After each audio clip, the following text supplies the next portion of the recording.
అంటే game changer event రోజు నాకు ఎక్కువ మాట్లాడడానికి కూడా ఆ రోజు సమయం లేకపోవడం వల్ల అక్కడ ఉన్న క్రౌడ్ అప్పటికే పోలీసు వాళ్ళు బ్యారికేడ్స్ అన్ని ఇరిగిపోతున్నాయి సార్, కష్టం అయిపోద్ది అంటే హరియప్ చేశాం. అండ్ ఆ ఈవెంట్ అంత పెద్ద సక్సెస్ చేయడానికి ఆ పోలీసు యంత్రాంగం కూడా ఎక్కడ చిన్న ఇన్సిడెంట్ జరగకుండా వాళ్ళు చాలా జాగ్రత్తలు తీసుకొని చేశారు. వారికి కూడా police department, Rajahmundry east Godavari police department అందరికి కూడా ధన్యవాదాలు. సో పోతే ఇందాక ఆర్ఎన్సీ చెప్పిన దానికి నాలో ఎనర్జీ తెచ్చుకోవడానికి ఒక వ్యక్తి కారణం, ఆయననే ఇన్స్పిరేషన్గా తీసుకున్నా. ఈజ్ ఓన్లీ పవన్ కళ్యాణ్ గారు. ఎందుకంటే పవన్ కళ్యాణ్ గారిని నేను తొలి ప్రేమ దగ్గర నుంచి ఒక 25 ఇయర్స్ జర్నీ, ఆ జర్నీలో మనకు తెలుసు ఒక 12 ఇయర్స్ బ్యాక్ కళ్యాణ్ గారు పీక్లో గబ్బర్ సింగ్, అత్తారింటికి గారది అలాంటి సూపర్ హిట్ల టైంలో పాలిటిక్స్లోకి వెళ్తున్నారు.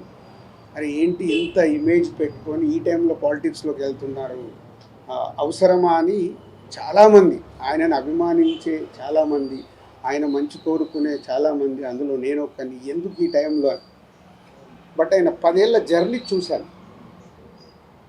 వెళ్ళారు, ట్రై చేశారు, వర్కౌట్ కాలే, అలాగని వదిలిపెట్టలా. వచ్చారు, మళ్ళీ సినిమాలు చేశారు, మళ్ళీ వెళ్ళారు, మళ్ళీ ట్రై చేశారు.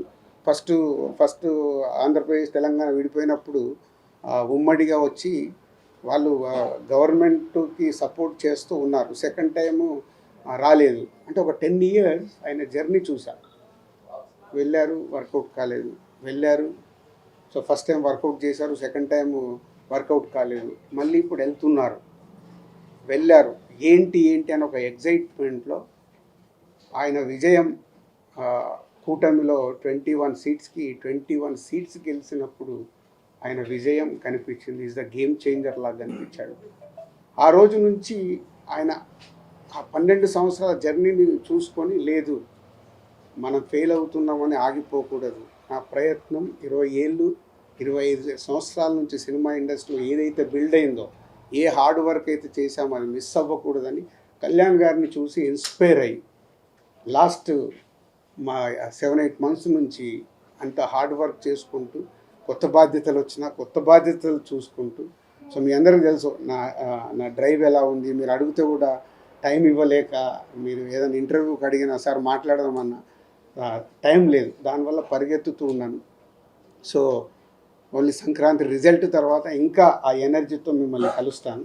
ఆఫ్టర్ 14 మళ్ళీ ఒకసారి మీ అందరిని పిలిచి సక్సెస్ఫుల్ షేర్ చేసుకుంటాను. Same time Telangana government FDC చైర్మన్గా నన్ను నియమించడం, అప్పుడు దాని తర్వాత కూడా మనం కలవలేకపోయాము.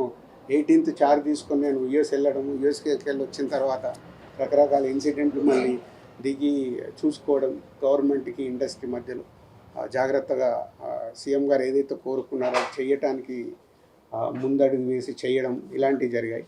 సో ఇప్పుడు ఆంధ్రప్రదేశ్లో టికెట్ రేట్స్ వచ్చాయి, బెనిఫిట్ షోస్ వచ్చాయి. ఇప్పుడు ప్రొడ్యూసర్గా ఇక్కడ కూడా తెలంగాణలో సీఎం గారిని వెళ్ళి ఒకసారి రిక్వెస్ట్ చేస్తాను. ఫైనల్ కాల్ వాళ్ళది, బట్ వాళ్ళు ఎలా నిర్ణయం తీసుకున్నా దానికి ముందుకు వెళ్ళాల్సిందే. బట్ ఒక నిర్మాతగా ఆ రాష్ట్రంలో వచ్చినప్పుడు ఇక్కడ కూడా వెళ్ళి అడగాల్సిన బాధ్యత ఉంది. సో సినిమాకైనా డెఫినెట్గా సినిమా ఇండస్ట్రీకి సీఎం గారు అన్ని రకాలుగా సపోర్ట్గా ఉంటా అన్నారు. పోతే అన్ని జాగ్రత్తగా ఉండమని చెప్తున్నారు.